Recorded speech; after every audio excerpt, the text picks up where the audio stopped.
Efecto Inspiración busca compartir las historias de quienes con sus acciones han dejado huella en diversos ámbitos. Impactar tu mente y tu corazón. Conectarte con tu esencia. Provocar tu creatividad. Descubrir que no hay límites. Mi nombre es Jessica Garza. Bienvenidos a Efecto Inspiración.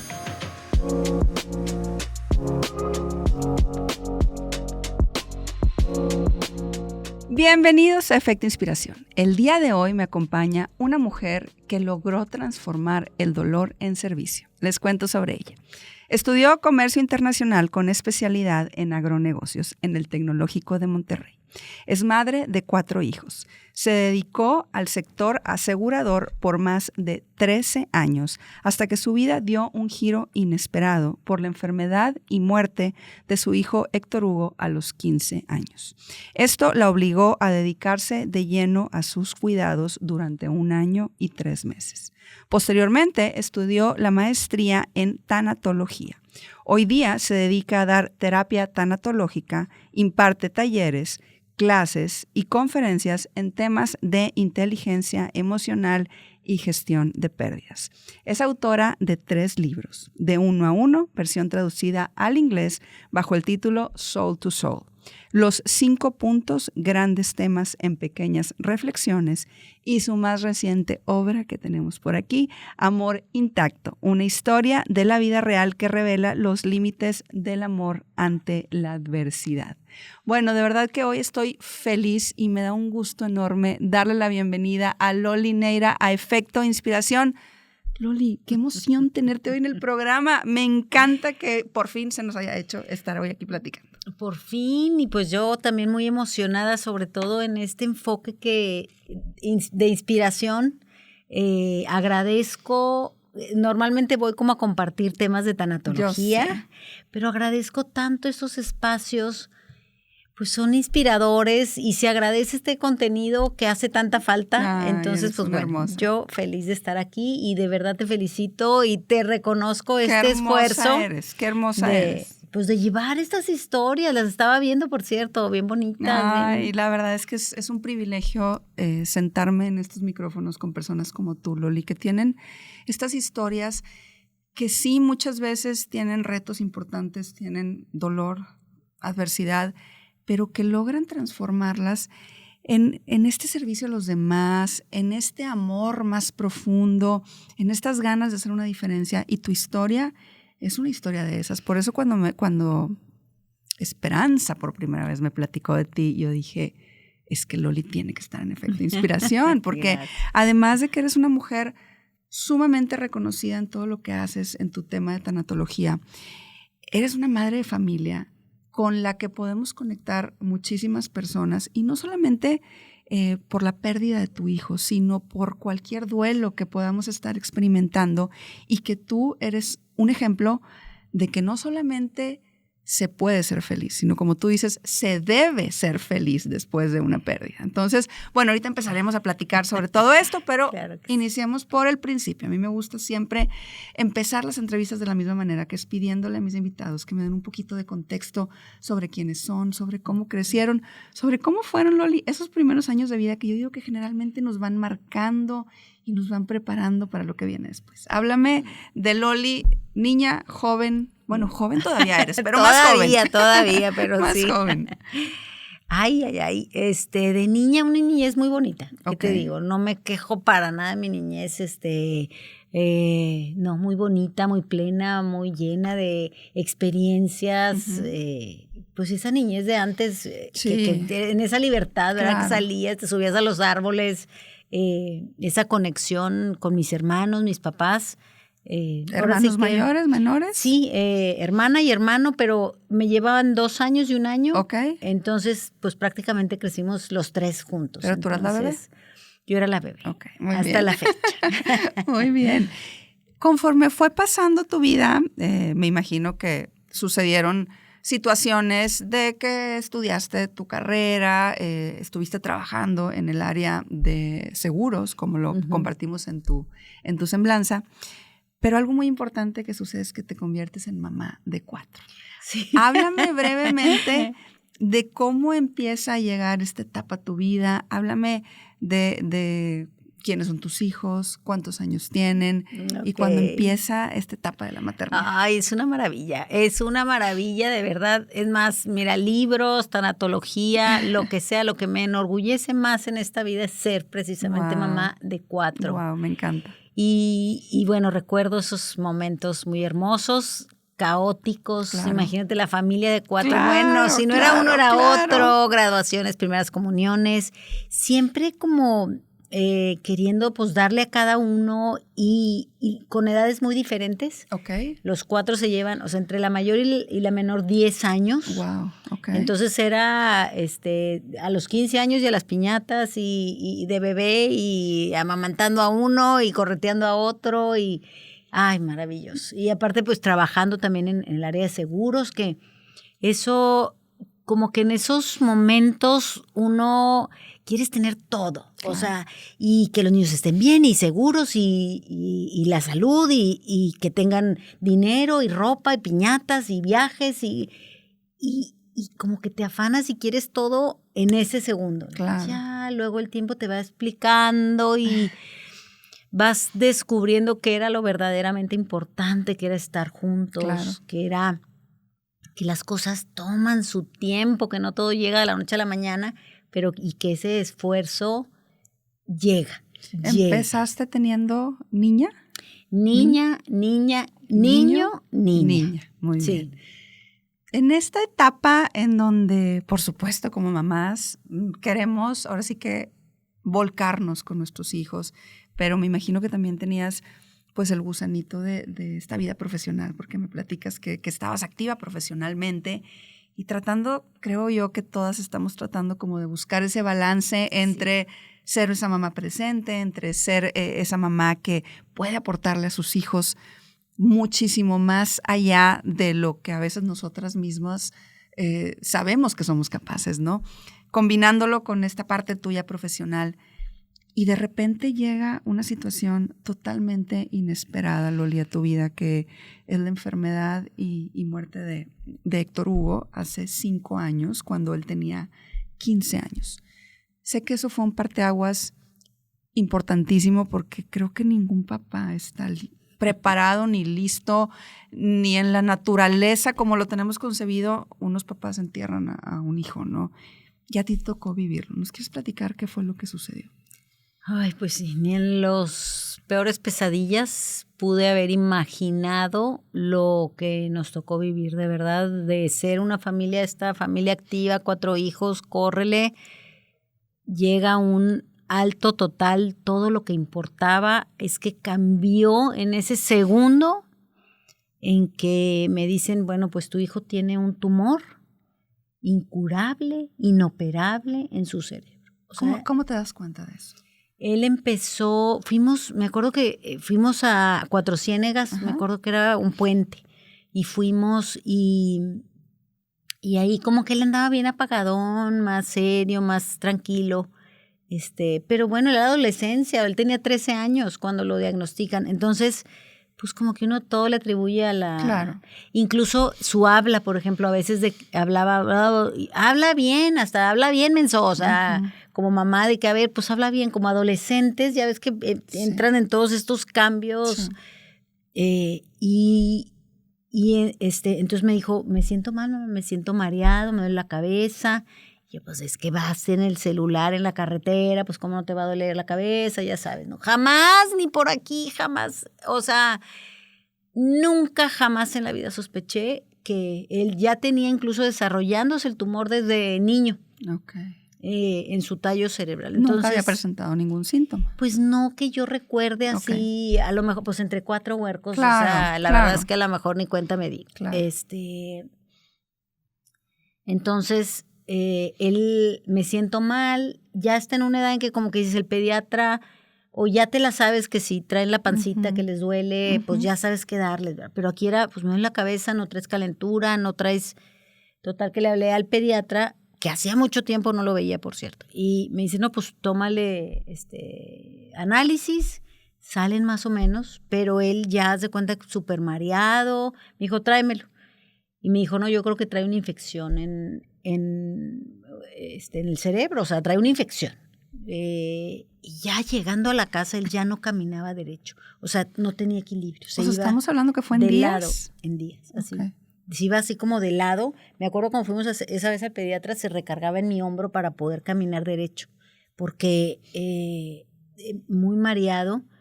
Entonces vamos al pediatra y me dice, no, yo creo que es una infección, vamos a monitorearlo. Y ya llegando a la casa, él no le atinaba el tenedor con la boca, o sea. Entonces yo dije, no, o sea, esto no está bien. Claro. Le vuelvo a hablar y me dice, córrele al hospital, o sea, córrele. Entonces, pues bueno, nos vamos por ahí, le empiezan a hacer los estudios y pues ya nos reúne el doctor y ya con una imagen así, donde está ahí el tumor, como una pelota de golf, haz de cuenta, dentro de su tallo cerebral. Y dicen, es algo que no tiene cura. O sea, ahí nos lo dijeron y bueno, uno como que empieza a saber, pero sí fue ese momento que lo recuerdo la cara del doctor, fíjate, y él, pues, él tiene hijos también, entonces su cara así como desencajada. ¿Cómo fue vivir ese proceso, Loli? Porque hoy lo platicas y todavía veo tu rostro como con esa impresión de que supongo claro. No se olvida, ¿no? Pero como mamá, ¿cómo fue vivir este proceso de tu único hijo, hombre, a sus 13 años, cuando me imagino que creías que tenía toda la vida por delante, muchísimos planes? ¿Cómo la mamá, el corazón de la mamá, cómo toma pues una noticia tan desgarradora? Pues muchas implicaciones, porque te lo dicen y luego regresas al cuarto con él. Pues con él haz de cuenta que era pues estar sonriendo, cómo le asustaba yo de, ¿verdad? O sea, era como estar por dentro así como que súper preocupada, pero con él no, mira, te van a hacer unos estudios, estamos viendo, decidimos no decirle hasta pues a ver qué estaba pasando. Claro. Ver donde empezamos a investigar el tipo de tumor y hoy empezamos a ver que 0% o sea, no había niños que se salvaban de este tumor. De hecho, es un tipo de cáncer infantil. Él era de los grandes. Normalmente le dan niños de 2 años, 3 años. Entonces, pues ese como que sonreír junto a él y luego allá afuera era, no, es que esto no puede estar pasando. Ahora, como tanatóloga, pues reconozco las etapas. Claro, del duelo. Las viví. Las vivo porque él es estar en duelo, es una mamá en duelo. Y bueno, pues no, muy difícil, muy, muy complejo. Fue 1 año, 3 meses que duró pues esta experiencia. Y fíjate, hace tiempo que no hablo de eso. Normalmente ya me invitan más como especialista, tanatóloga, a hablar de diferentes temas. Pero sí fue un tiempo, y no puedo decir que terrible, ¿eh? No todo fue terrible para nada. O sea, obviamente vivimos cosas muy terribles, muy, muy terribles, pero también es una conciencia, que no puedo decir que es terrible eso. ¿Qué te enseñó él en ese año 3 meses? Háblame un poquito de cómo lo vivió él, porque tú me dices que no le dijeron en un inicio, sí. Después me imagino sí. que le dieron la noticia. ¿Cómo fue para él esa noticia y cómo fue lo que tú absorbiste de la sabiduría que a veces estas enfermedades, o siempre, ¿no? Estas enfermedades traen? Muchos aprendizajes, muchísimos, que de hecho justo el libro trata, o sea, trae todo el contexto, el diagnóstico, todo esto, aquí viene en este amor intacto. Muchos aprendizajes. Uno, bueno, pues que la vida es un regalo, ¿no? O sea, te das cuenta que el poder hablar es un regalo. El poder comer es un regalo, el poder ver es un regalo. El tumor él lo tenía en el tallo cerebral, que es donde pasan todas las órdenes de la cabeza al resto del cuerpo. Entonces él, o sea, su cuerpo no le obedecía. Entonces de repente dejaba de comer, dejaba de hablar. Con algunos tratamientos, quimioterapia, radioterapia, recuperaba ciertas funciones. Entonces sabíamos que eran temporales, que iba a haber un desenlace. Entonces era como vivir ese momento con una intensidad que eso me lo deja hasta hoy. O sea, que sabes que la vida es un regalo, que no tienes para desperdiciar ni medio segundo, porque es tan fugaz la vida, ¿no? Vivíamos en el hospital entre las progresiones, entre las recuperaciones, por eso estuvimos en el hospital más de 230 días, o sea, no seguidos todos, pero entre tratamientos, cirugías, o sea, le hicieron, hubo un encarnizamiento médico, de hecho, que ese es otro tema que también hablo en el libro, de pues estos tratamientos del día de hoy, ¿verdad? Pero no, tantas enseñanzas, el vivir un día a la vez, el vivir sin miedo, porque te cansas del miedo, todo el día tenía miedo, será hoy, pues no sabes, esta enfermedad sabía que era terminal, pero pues no sabes cuándo, hasta que dije, ya no más miedo, si ha de pasar, pues que pase, si no, que no pase, pero ya ese miedo que, claro, sí me acompañó obviamente, pero ya lo vas viendo, ese miedo de, no constante, porque era muy cansado, era, bueno, todo, físico, emocional, claro, espiritual, pero a la vez era súper intenso, o sea, es un amor que yo lo agradezco al día de hoy, o sea. ¿Y él? ¿Qué me platicas de él en estos meses? Pues fíjate que pues era un adolescente, entonces, por ejemplo, un niño cuando le da cáncer, los niños cuando son más chiquitos, viven el momento, tú le cuentas un cuento a un niño y así esté conectado con 1000 cosas, él está presente en el cuento. El adolescente ya está más consciente. Okay. Entonces, pues oye, al principio era como que mamá, la aguja, y luego ya era como, sí, la aguja, o sea, se van adaptando. Se adaptó, la verdad es que pues sí se quejaba y demás, pero no, bueno, un superhéroe. La verdad es que un superhéroe. Mi hijo aguantó y como que se entregó también a la enfermedad. O sea, ya era hablar con él también porque al principio, oye, te van a hacer este tratamiento. También, fíjate eso, la diferencia de un cáncer de adulto, pues que tú tomas las decisiones, claro, oye, pónganme, no me pongan, claro, o los familiares. Qué buen punto, claro, tienes toda la razón. Pero con los niños, pues son los papás, tienes pues es la mamá, sí. Le ponemos, no le ponemos, la cirugía, la operación, o sea, las decisiones es entre la fea y la más fea, entre la más horrenda y la más horrenda, las decisiones, ¿no? Le ponemos, no le ponemos, Entonces, sí, las decisiones, híjole, muy, muy fuerte el proceso de decisión que vivimos en esos momentos. Y él como que confió en mí. Se ponía muy nervioso y todo, pero como que él no se interesaba mucho por sus tratamientos y eso. O sea, como que él, bueno, pues lo que tenga que hacer, Y bueno, pues fue viviendo así un día. Tú dices que todos los días pensabas que podía ser el final, ¿no? Este desenlace. Con todo el respeto del mundo y lo que tú nos quieras compartir, ¿cómo fue ese momento en que él parte al cielo? Uf, mi niño. Es que es algo muy...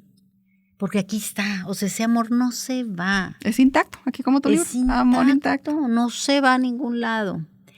Y bueno, de ahí nace también la tanatología, porque tuvimos acompañamiento tanatológico. Okay. Desde las primeras etapas, cuando nos dicen es terminal, una amiga me dice, oye, pues está la tanatóloga. Entonces, hasta el final estuvimos con acompañamiento tanatológico. Okay. Berenice Moguel, que de hecho es la directora del instituto donde luego estudié maestría. Okay.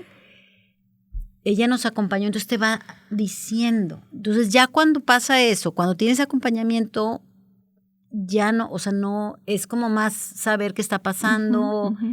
los cuidados paliativos, no vas a ciegas, sino que tienes una idea. Okay. Unas herramientas. Simplemente el saber que hay paliativistas, o sea, que estos son doctores que nada más van a ver el desenlace, que sea sin dolor, para decidir si es en la casa o en el hospital.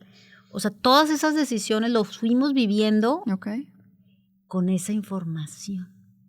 O sea, no me imagino mi proceso sin haber tenido todas esas herramientas de la tanatología. Entonces, ese desenlace, pues fue, llevábamos un proceso de duelo por adelantado, ahora lo sé, donde ya las etapas del duelo las vas viviendo antes, que es muy diferente cuando hay un accidente, por decir. Entonces era la paliativista, te decía, bueno, a ver, ¿cómo puede ser? Porque por más que te digan, un doctor no te puede decir, le quedan unas semanas, le quedan, el cuerpo manda. El cuerpo manda, es el que te dice, va la vida y bueno, ahora en los acompañamientos, por eso es tan valioso este aprendizaje, ¿no? Y entonces era algo ya que esperábamos hacía como más de mes y medio. O sea, ya cuando habíamos dicho, no hay tratamientos ya, porque mientras tú le sigas, todos los médicos le van a seguir. Y te dicen, es decisión de la familia. Claro. Cuando ya, o sea, ya, por más que le pongas 30 tratamientos, o sea, ya no va a mejorar ya.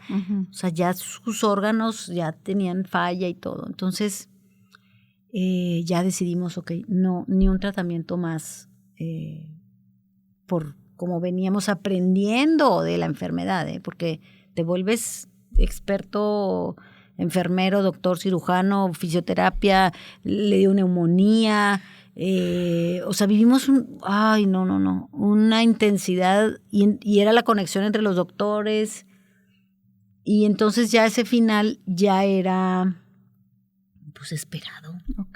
O sea, ya era ya que descanse, deseado incluso, o sea, ya que descanse. Ya cuando él estaba así, ya él ya no podía hablar. Antes de perdía con la mirada, parpadeaba así un sí, parpadeaba un no, y ya para el final ya ni siquiera tenía control de los párpados. O sea, pero eran las miradas, era estar esperando ese momento. Entonces, no eran unos días que en un tiempo raro, o sea, el tiempo no transcurre igual. Y pues se da también de una manera bonita. Sí se da, sí puedes llegar a la muerte de una manera bonita. Wow. Sí. Y es lo que me toca ahora como tanatóloga. Claro. Ir a esas agonías, oye, todos vamos para allá. Claro, es la única certeza que tenemos, que nos vamos a morir. Y se nos olvida, entonces porque es muy fuerte ese paso. Claro. Entonces sí se dio de una manera muy bonita. De hecho, en el libro cuento todo hasta el final, cuento esas últimas palabras, ese permiso de darle ¿Qué le dijiste? De irse. Pues de hecho, un niño como que necesita el permiso de su mamá. Claro. Entonces, pues yo lo veía pues ya cansado, ya en casa. Decidimos también, eso nos ayudó en el hospital o en la casa, qué implicaciones en casa. Y eso, te doy permiso de irte. Y unas palabras y en ese permiso de irte, a la media hora se fue. O sea, yo creo que soltó esa resistencia y bueno. Qué fuerte todo lo que nos platicas, Loli, pero a la vez veo como mucha paz en tu rostro, ¿no? Obviamente veo la escena de tu cara volviendo a ese momento y por supuesto que duele, porque eso no lo puedes ocultar, pero veo principalmente paz. Y esa parte a mí me da otra vez el entendimiento de que es un amor intacto el que al día de hoy tienes con él. Volviendo un poquito a una vez que tú le das este permiso a Héctor Hugo, y que él pasa al cielo, ¿qué pasa con Loli la mamá? O sea, porque Loli la mamá, de ser una mamá de 4, sigue siendo una mamá de 4, pero ahora 1 está en el cielo y 3 están en la tierra. ¿Cómo logras, Loli, no perderte en el dolor, reconstruir tu corazón y entender que había otros 3 hijos aquí en la tierra, más además toda tu vida como mujer, como ser humano, como una persona que traía una misión particular que me imagino la fuiste descubriendo poco a poco? Pero una vez que sucede ese momento y que tienes esa pérdida, ¿cómo se reconstruye la parte humana? ¿Cómo lograste tú decir, yo sigo aquí y sigo teniendo muchas cosas que hacer? Y hoy lo entendemos más que nunca, que tienes muchas cosas que hacer y que Héctor Hugo fue el instrumento increíble e importantísimo para que tú hoy te dediques a ayudar a otros. Ya llegaremos a eso, pero por partes. ¿Cómo te reconstruiste? Uy, pues es que ese cambio fue desde que enfermó. Okay. O sea, de estar, pues sí, mamá de 4 a mamá de 1 otra vez. Wow. Porque 24/7, yo todo mi labor profesional también en pausa. Claro. Sí. A dedicarme, que gracias a que teníamos seguro de gastos médicos, eso nos ayudó en ese despreocupación. Claro que lo hay otros gastos, pero ese desconectarme, mis otras 3 hijas, toda la familia, los roles, las grandes pues cambian. Ayudan. Gracias a Dios tuve ayuda en casa. O sea, se dieron varios factores, pero para que yo pudiera estar ahí al frente 24/7. Y nos organizamos, por ejemplo, cuando estaba en el hospital, pues yo pasaba la noche con él hasta la 1, y luego iba y recogía a la pequeña, que en ese entonces tenía 10 años, y la recogía del colegio, comíamos juntas, me dormía 2 horas y vámonos otra vez al hospital. Y empiezas a hacer que las guardias, los recursos, me ayudó mucho, sin duda, por eso la tanatología, porque son esas herramientas que, a ver, vamos a organizar tu red de apoyo, a ver quién puede venir, a qué hora. Entonces yo ya tenía como guardias y era 24/7, estar pendiente, sin dormir, Entonces cuando trasciende, sí es un punto de, ¿y ahora qué? ¿Y ahora qué? Y aparte quedas, el cerebro tiene su proceso de asimilación. Claro. Ahora que sigue, y mis otras 3 hijas pues también, hay un efecto, un síntoma del duelo, que es como modo zombie. De hecho, como que pierdes la capacidad hasta de amar en ese momento. Es tan fuerte el dolor que todo te da igual. Pues por tus otros hijos, y sí, es más como un sentido de responsabilidad, que no vas y te dices ya, porque sí te llega a pasar por la mente, o sea, yo ya acabé, o sea, me duele tanto que ya ni quiero seguir viviendo. Wow. Y son síntomas naturales que le pasan a todos viviendo eso, ¿no? El entender que es parte normal del proceso de duelo ayuda mucho. Por eso me gusta acompañar a las personas desde mi experiencia, pero también desde el conocimiento, porque sí llega ese momento de, no me importa, o sea, vas a la escuela y llevas a los hijos pero estás en modo zombie.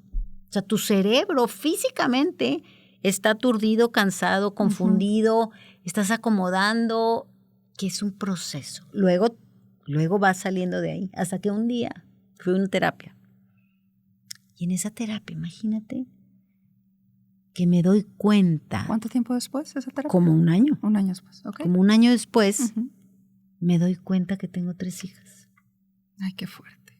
Se me había olvidado. O sea, obviamente las veía todos los días, sí. Las llevaba, las traía, pero era así como modo zombie. Como, ok, tengo que llevar, sí, yo te llevo. Pero sin estar realmente presente. No estaba presente.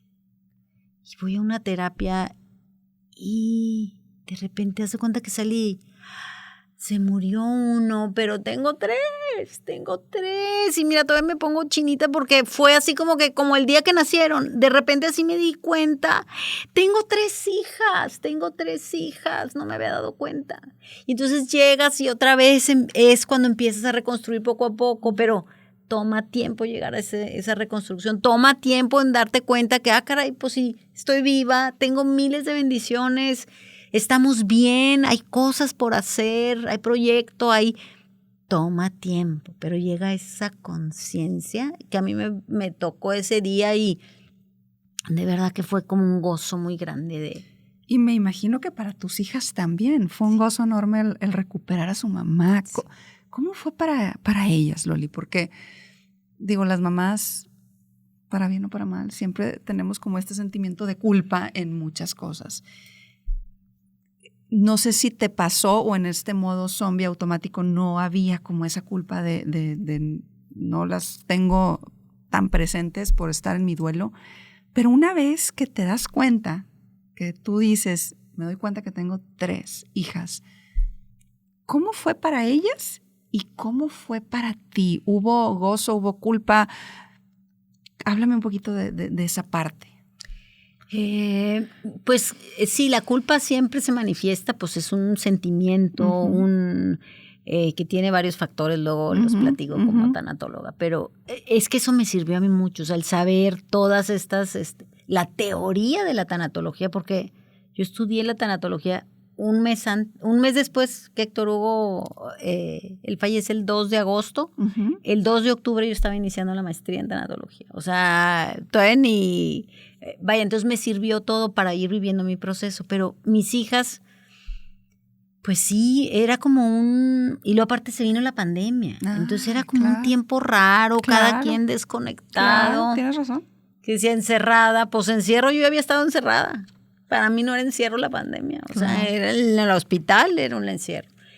Entonces el vivirlo con mis hijas sí, pues muy duro también para ellas, el perder a su hermano, el perder a sus papás, porque aparte... Nos divorciamos. En el proceso. 10 meses después de que falleciera, también tuve llegamos a la conclusión que estaba mejor estar separados y todo ese proceso, pues a ellas también les afectó mucho. Claro. O sea, todo nos va afectando.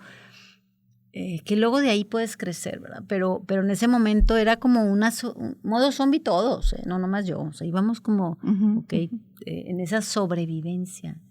Y me dices que al mes empiezas tú a estudiar la maestría. ¿Cómo te llega ese entendimiento? Porque esta maestría, corrígeme si estoy mal, te regaló lo que hoy es tu propósito, tu misión. Tú me dirás si es así o no. ¿Cómo llega ese momento de, si estás en modo zombie y estás en automático, pero dices, al mes me meto a estudiar una maestría, ¿en qué momento te empieza como a caer el 20 de decir, ok, esto que viví, este dolor, lo voy a poner al servicio de los demás y encontré mi propósito y voy a ayudar a más personas a transitar por los duelos, por estas pérdidas? ¿En qué momento llega como la sabiduría de entender que el dolor había traído tu propósito de vida? Pues no tan fácil, no fue inmediato. La verdad, inicié la maestría más... la que era mi tanatóloga, Berenice, era la directora. Entonces nos fuimos a tomar un café, la que nos acompañó estuvo ahí, le mando un abrazo siempre, Berenice Moguel. Excelente tanatóloga, además, pues tienen este instituto de generar tanatólogos tan urgentes. Claro. Entonces, ella me dice, oye, pues iniciamos la maestría, pero sucedió algo que también cuento en el libro. A ver. Un amigo me habla como al mes que había fallecido Héctor Hugo, un amigo de la secundaria que yo no veía así como que diario ni nada, y hola Loli, y yo, mira, pues ¿cómo estás? Me dice, mi hija está viviendo algo similar a lo que está viviendo tu hijo, pero ya está muy grave. ¿Cómo le has hecho tú? ¿Qué hiciste? Entonces le dije, ¿sabes qué? Vamos a vernos con su esposa, él. Entonces yo con la esposa y con él. Y entonces le empiezo a decir, oye, no, mira, la enfermera tal, yo tenía una silla eléctrica para bajarlo en las escaleras, todo lo que aprendimos para movilizarlo, que si las fisioterapias, incluso la tanatología, que no todo el mundo sabía en ese entonces. Entonces empecé así, lo funerario, simplemente el saber, oye, ¿qué papeles tienes que tener? ¿Qué haces? ¿Cómo contratas una funeraria? ¿Cómo? Todo eso entonces le fui explicando. Y te digo, hasta le pasé el dato de la enfermera que nos acompañó hasta el final, que habían sido varias, pero esa enfermera que los acompañó a ellos. Entonces, cuando les empiezo a dar toda esta información, que les sirvió también a ellos muchísimo, porque su niña, como al mes más o menos, falleció también, o sea, de que hablamos, y pudieron vivir ese último mes. Con la información que les diste. Con la información. Wow. Muy diferente, la despedida, todo. Entonces, me di cuenta que ese aprendizaje, pues era muy caro para empezar. O sea, ese aprendizaje le había costado la vida a mi hijo. O sea, es el costo. Para yo saber todo esto que sé, mi hijo tuvo que pasar todo lo que pasó. Entonces dije, ¿cómo dejo que ese aprendizaje se muera? No. Entonces me entró como una urgencia de compartir ese aprendizaje, de compartirlo. ¿Al cuánto tiempo? Por decir, yo creo que al mes la tanatología, fíjate que la empecé a estudiar porque yo lo que quería era dar conferencias y decir y compartir mi aprendizaje. O sea, incluso escribí una conferencia y la empecé a dar y la di, pero se vino la pandemia y demás, pero yo era así como que, es que esto que vivimos no puede ser en vano. Eso es lo que me mueve todos los días.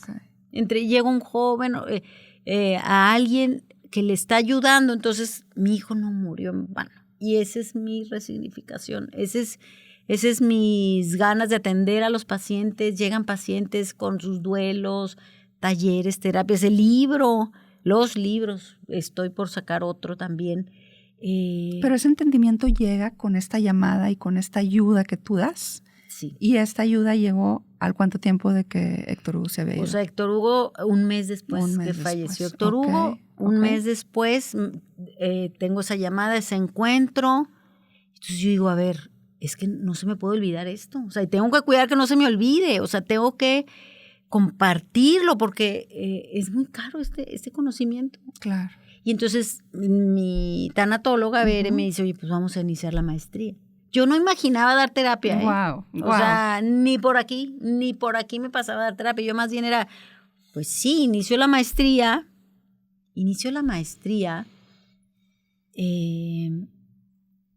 más como para sustentar luego las conferencias. Yo ya tenía yo tengo que contar esta historia, la tengo que contar para que así no sea en vano. Y eso es lo que me mueve todavía al día de hoy. ¿Y háblame del momento cuando viste tu primera conferencia? O sea, ya que tenías como esta claridad, ya que había pasado el año también donde te reencontraste, déjame decirlo así, con tus hijas. Cuando tú compartes esta información más allá de esa primera llamada, cuando ya empiezas a decir, ok, voy a hacer esto de manera más formal o más profesional, con una estructura, con tus libros, dando charlas, ¿cómo sana ahí el corazón de Loli? ¿O cómo termina de sanar? ¿O cómo explota? ¿O qué sucede con tu corazón? Claro, es un vaivén, pero no, realmente eso de la conferencia, yo creo que tendría, Héctor, ni 5 meses. Ay, wow. La primera vez que la di, era pandemia, entonces la dimos vía Zoom. Ajá. La moneda se llama esa conferencia. La moneda es ese amor que también trae dolor del otro lado. Claro. Esa moneda de dos caras. Y era, te platicaba de la historia de Héctor Hugo con los aprendizajes. Ahorita veo y era muy cruda, y para mí era como lo normal, entonces le poníamos, lo enchufábamos, pero para el espectador era muy fuerte, la verdad es que como que se pasó la mano en ese sentido, porque para mí era como normal. Ahorita la veo y digo, ay, jole, sí estaba súper fuerte, ¿verdad? Pero, y de ahí, pues digo, viene la pandemia, a los 10 meses publico yo mi primer libro. Wow. Que incluso viene incluido acá. Wow. Que eran estas reflexiones que trae este libro, que en ese otro que son, mira, estas que da al final. De hecho, se abren al azar. Estas, ¡qué padre! Las escribía mientras él estaba me enfermo. encanta. Wow. Esta de Hermoso Poder, mira, ahí te va. Hermoso poder el que tenemos los seres humanos, el de confortar. Porque al ejercerlo no se sabe quién es el más beneficiado, si el confortador o el confortado. Wow, totalmente de acuerdo. Tenemos ese poder y de cuidar a mi hijo, Entonces ahí empieza, como que todo se ha ido dando de la mano. Así, yo escribía estos en mi Facebook mientras él estaba enfermo. Mira, la cama del fakir. Sin tú tener claro, Lori, en ese momento, que ibas a ser luz para tanta y tanta gente, que creo que eso es lo más maravilloso de tu historia, el cómo tú lograste dar ese significado para poder acompañar en lo que tú habías vivido. Y para eso se necesita mucha valentía y sobre todo, creo yo, mucho amor intacto que te hace entender que el que Héctor Hugo haya trascendido, como tú bien lo dijiste, no fue en vano, porque dejó su luz a través de lo que tú hoy haces y de lo que hoy nos regalas. Ya ahora sí, como con este entendimiento de que eres esta mujer que acompaña, que tienes hermoso poder que tú hoy compartiste con esto que leíste. ¿Cuál crees tú que es la clave para lograr ver, tú le llamaste la moneda, las dos partes de la moneda? En idioma de efecto inspiración, o como le llamo yo, es la belleza colateral que traen las adversidades, porque toda adversidad, todo duelo, todo reto, siempre trae una belleza colateral. Y a veces lo que más miedo nos da vivir es lo que más belleza colateral trae. Claro. ¿Cuál es la clave para que nosotros podamos tener esa fe, esa esperanza de entender que la moneda tiene dos caras o de entender que la belleza colateral existe? Pues creo que sí hay una clave. A ver. Pero todavía no la encuentro. Yo pensé que nos ibas a dar ya. Sí. No, a ver, cuéntanos, claro que la tienes. A ver quién la tiene. No, sí. Te voy a decir que es el entender que no llegas a ese punto como permanente. Claro. Ay, qué bueno que nos pasó esto, ya lo superé, ya estoy del otro lado. Mira qué hermosas las flores, la vida, qué intensa. Te mentiría si te dijera que siempre estoy así. Me encanta. Tengo mis momentos de enojo, de rabia, de por qué, de esto. Como dicen, pues es que, ¿para qué? Ay, es que para eso tu hijo, para eso. No, te regreso todos los libros, todas las consultas, los talleres, te los regreso 50,000 veces. A mí dame mi hijo 1,000 veces. A mí dame mi hijo 1,000 veces. O sea, no, a mí no me consuela eso de es para esto. No, te lo regreso. Yo quiero a mi hijo, obviamente. Claro. Entonces la clave más bien es en ese entendimiento que es una oscilación. Que hay días en que dices tú, como, ¿para qué pasó esto? ¿Por qué? Y hay otros días en que dices, wow, que no sé en vano, yo sigo vivo y puedo compartir y puedo ayudar y entonces no se vuelve en vano. Pero es esa...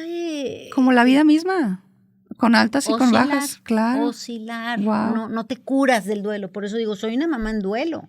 Aunque ya pasaron 5 años, aunque ya resignifiqué, aunque tengo unos días maravillosos y claro que soy muy feliz, es entender que no es todo el tiempo, que es una oscilación y se vale no estar bien. Claro. Se vale no estar bien, que eso es muy importante. Pero fíjate, qué importante lo que acabas de decir, porque de alguna manera hoy romantizamos muchas cosas. En la vida en general romantizamos muchísimas cosas y a veces somos muy duros con nosotros mismos.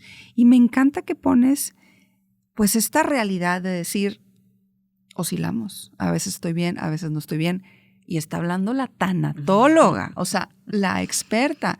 Creo que eso al final de cuentas, Loli, nos da demasiada esperanza y entendimiento de saber que la vida tiene altos, que la vida tiene bajos, pero que eso es lo rico, de la vida. Incluso esos bajos y esos duelos y esos llantos, pues sí son horribles y como te digo, no los queremos vivir definitivamente, pero es la vida misma. Y que tú hoy vengas y lo digas con esta claridad, al menos a mí, me da muchísimo entendimiento. Así que de verdad que te lo agradezco. En este proceso, Loli, dime si sí o si no, ¿qué papel jugó la espiritualidad? Si es que jugó, porque esa fe, esa esperanza, ese entender que tu hijo trascendió, tú usaste esa palabra, pues tiene que venir de algo espiritual. En tu caso, ¿qué papel jugó la espiritualidad y qué papel ves tú que juega la espiritualidad en todos estos duelos y en todos estos acompañamientos que tenemos? Que ojo, duelo no solamente es que alguien se haya muerto, claro, ¿no? O sea, podemos vivir duelos de muchos tipos. ¿Qué papel juega la espiritualidad? Pues un gran papel, pero no es así como, porque me dicen, bueno, fíjate, y ahí te va. ¿Cuántas personas me dicen, es que Dios me amó y me salvó? Okay. Estuve rezando tanto que Dios me salvó a mi hijo. Okay. Bueno, no sabes, perdón, a mí me cae tan gordo que digan eso. Claro, porque entonces a mí no me quiere tanto. Exactamente. Claro, y eso, no, es que mi fe lo salvó, sí. Y mi fe y qué bueno, claro, porque no hay correctos ni incorrectos. Esto también es importante, y menos en la espiritualidad. No hay correctos ni incorrectos. Pero si llega este cuestionamiento, sí o sí, llega este cuestionamiento, oye, a ver, y el Cristo roto también, porque yo la verdad es que nunca he sido así como muy religiosa, ni... y entonces es como que, pues a lo mejor es que no me acerqué, ¿verdad? Porque así te lo dicen también. O tu fe lo va a salvar. Y sí, yo sé que hay muchas cosas que con fe se logran, ¿no? Pero la espiritualidad de ahí y la fe es un constante cuestionar. Okay. Y eso es importante saber lo que es normal. Okay. Que es normal cuestionarte, que es normal enojarte con Dios. O sea, ¿cómo vas a decir, bueno, cómo Dios permite, ¿no? Uh-huh. No, es que Dios no te lo mandó. Bueno, pues Dios permite. Uh-huh. Y ya no, mi hijo, mira, tenía 13 años cuando se enfermó. Mi hijo tuvo una vida maravillosa, pijamadas, o sea, fue niño, gozó, vivió una infancia intensa, feliz, maravillosa. Hay niños con este tipo de cáncer de 2 años, 1 año. Entonces, dices, ¿cómo Dios? Ahí dices tú, a ver, no, que Dios no lo causó, pero lo permite, sí, pero no si le rezas, pero sí. Entonces si le rezas, sí. Lo va a quitar, porque no, tú sí rezaste suficiente, sí. Déjame checar el rezonómetro, ¿verdad? Y, ¿verdad? Sí. O sea, no tiene sentido, no tiene sentido. ¿Cuál es el verdadero sentido? El que tú le das en tu corazón a la espiritualidad, lo que es, lo que no es íntimo. A lo mejor 2 personas que perdieron lo mismo, uno cree y no, es que Dios, y mira, Él sabe, y entonces va a la iglesia todos los días, y otro dice, ok, yo entiendo que la vida y la muerte son naturales, que no tienen nada que ver con Dios quizá, que es un efecto de que todo lo que está vivo va a morir, todo lo que está vivo en este momento, claro, plantas, animales, sí, todo. Entonces también llega, pero no llega de la noche a la mañana, ¿no? Entonces es bueno permitirse esos cuestionamientos naturales, porque luego viene la culpa. Ay, no, es que yo como me enojé con Dios, pues entonces por eso me mandó esto. Lo que te dé paz. Claro, es que esa es la verdad. Es que esa es la espiritualidad. Exactamente, la espiritualidad no es una religión, no es una creencia particular. La espiritualidad, tú lo acabas de decir, es algo íntimo. Sí. Qué padre lo dices, ¿no? Sí, y aquí de hecho viene uno, o sea, aquí en los justo hay uno que se llama espiritualidad es igual a paz. Esto claro. Los escribí, o sea, la parte final del libro lo escribí mientras él estaba enfermo. De pedir, oye, pues ¿cuántas veces hay que pedir por un milagro? ¿No? ¿Cuántas veces? Y son reflexiones muy pequeñas donde, bueno, el pedir, cuando dejas de pedir, recibes. Porque tú estás pidiendo una cosa, ¿no? Que se salve, que se salve, que se salve. Cuando dejas de pedir, entonces empiezas a recibir todo lo demás. Todo lo demás y te das cuenta que, ok, su enfermedad, pues, si era el destino. Dejas de pedir ese milagro que tú quieres sin dejar de esperarlo, obviamente. Claro. Pero entonces empiezas a recibir y recibes todo lo que tienes. Cuando dejas de pedir, recibes. Qué poderoso, Loli. Qué poderoso, qué fuerte Y qué importante que entendamos que esa parte de nuestra espiritualidad y esa parte de pedir o no pedir también es algo muy íntimo, ¿no? A lo mejor a mí me da paz rezar el rosario porque me lo da, y a lo mejor a ti te da paz estar en la naturaleza, ¿no? O sea, lo que sea, ¿no? O te da angustia rezar, ¿eh? Ajá. También hay que definir, claro. Porque luego en estas creencias es que Dios me lo mandó, entonces ¿cómo? Es más, me toca ya como pacientes, ¿no? Que dicen, pues es que yo le pedí a Dios que se la llevara para no verla sufrir, pero se la llevó, entonces me siento culpable. Y entonces vas llegando, lo importante es darte esa oportunidad de introspección. Me encanta. Introspección, ¿qué es lo que tú realmente crees y qué es lo que te da paz? Eso es, no es lo que te dicen. Me encanta. Pero date ese permiso de introspectar y de saber que a lo mejor nunca vas a entender lo que pasó ni por qué. ¿Por qué? Pues no, quién sabe. Y hasta que te lo dejas de preguntar es que llega la paz. Fíjate, pero esa paz que llega de formas misteriosas para cada quien, creo yo que, y con todo lo que nos has dicho, y con todo lo que investigué de ti, porque investigué de ti, tú hablas mucho de resignificar el dolor. ¿Cómo se logra esto? O sea, en tu caso lo lograste a través de lo que tú hoy haces, pero ¿cómo logramos darle ese significado distinto al dolor y no quedarnos en el se me fue, en el enojo, en el pedir, en el a mí Dios me quiere menos? O sea, ¿cómo logramos entender, como tú lo dijiste, que la muerte o los duelos son parte de la vida misma? ¿Cómo encontramos dar ese significado?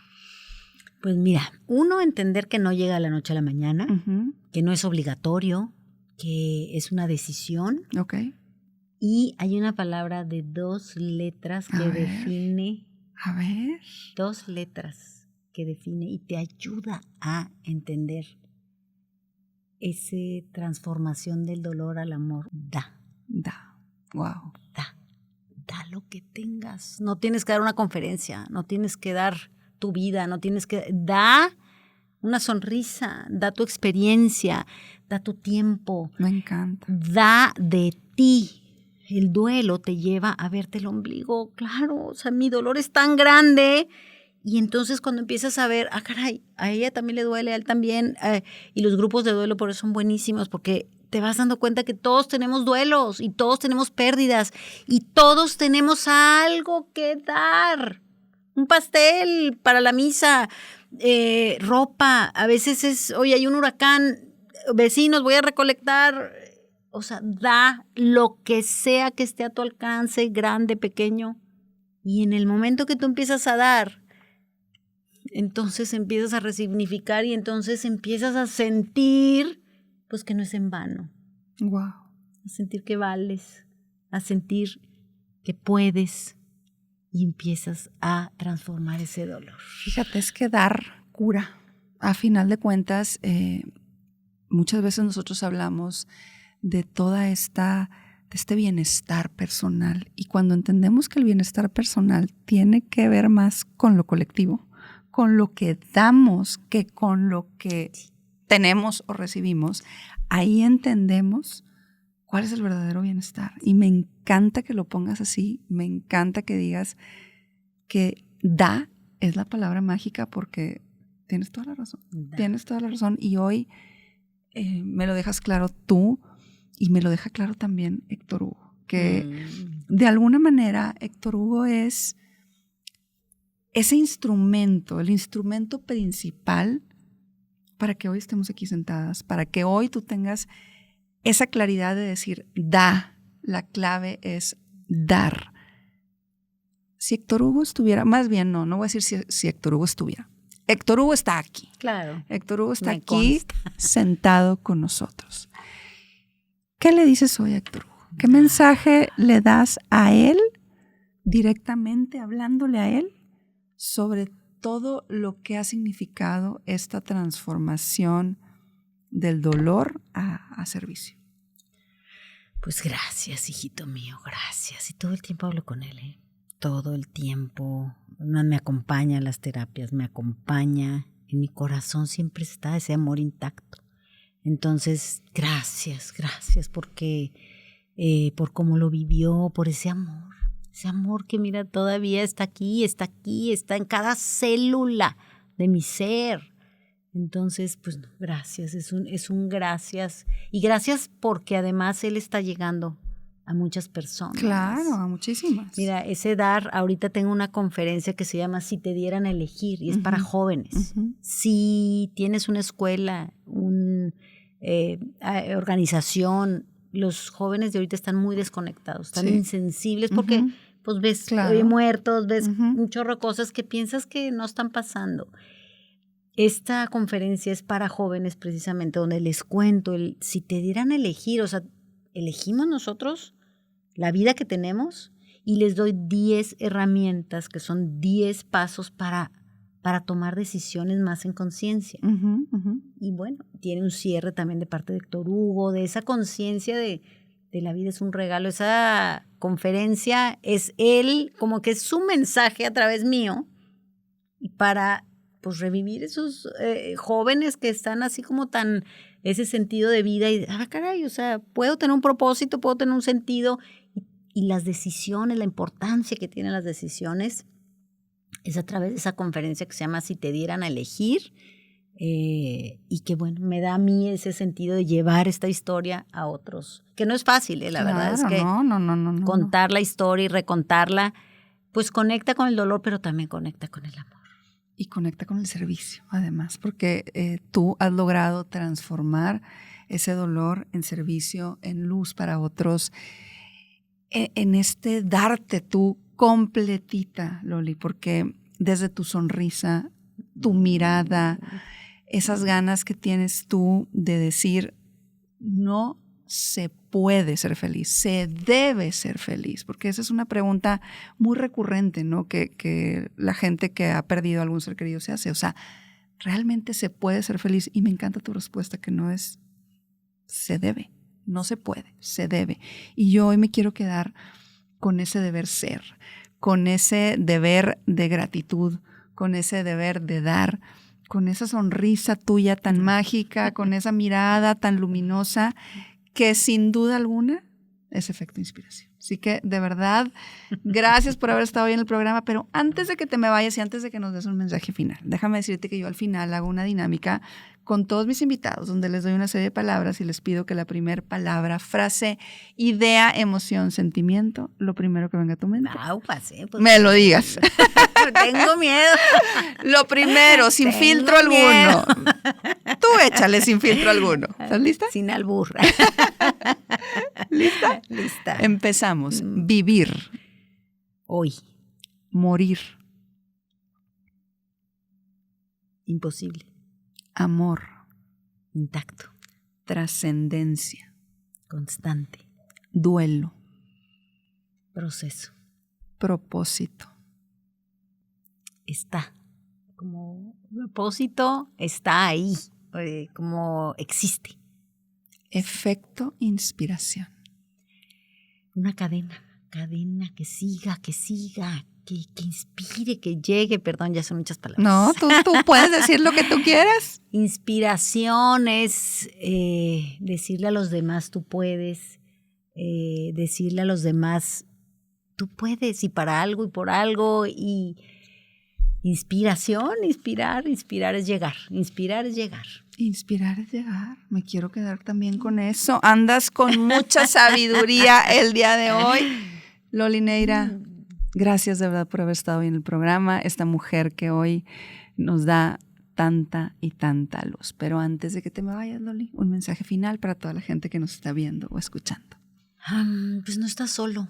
Hay herramientas, y la tanatología de verdad es... Yo no imagino mi proceso sin la tanatología. No estás solo. Si estás viviendo una ruptura amorosa, si estás viviendo la pérdida de una mascota, pérdidas laborales, pérdida de salud, ya sea permanente o temporal, cualquier tipo de pérdida o proceso que estés viviendo, acércate a la tanatología. Hay libros, talleres, podcasts, acércate a la tanatología y hace toda la diferencia del mundo. No estás solo. Ese es el mensaje. No estás solo. Gracias, Loli. Gracias de verdad por darnos tanto. Gracias por haber decidido, porque al final creo que es una decisión, haber decidido transformar tu dolor en servicio. Y gracias por poner tu historia al servicio de los demás. Gracias a ti por ayudarme a llegar a más personas. Un placer. ¿Redes sociales y dónde encontramos tus libros? Tanatóloga Loli Neira con Y, las dos. Uh-huh. En las redes sociales. Pues ya está en diferentes librerías, Gandhi, Amazon, Mercado Libre, o directamente ahí en mis redes, Tanatóloga Loli Neira. Okay. Y sí, para que tengan esta historia completa, además, porque aquí platico ahora sí que todo, principio a fin, con los aprendizajes. Entonces, eso es lo más importante. Gracias. Que siga este amor intacto. Me encanta. Gracias, Loli. Gracias por haber estado aquí. Muchas gracias. Y a todos ustedes que estuvieron hoy con nosotros, muchísimas gracias por habernos acompañado. Esto fue Efecto Inspiración.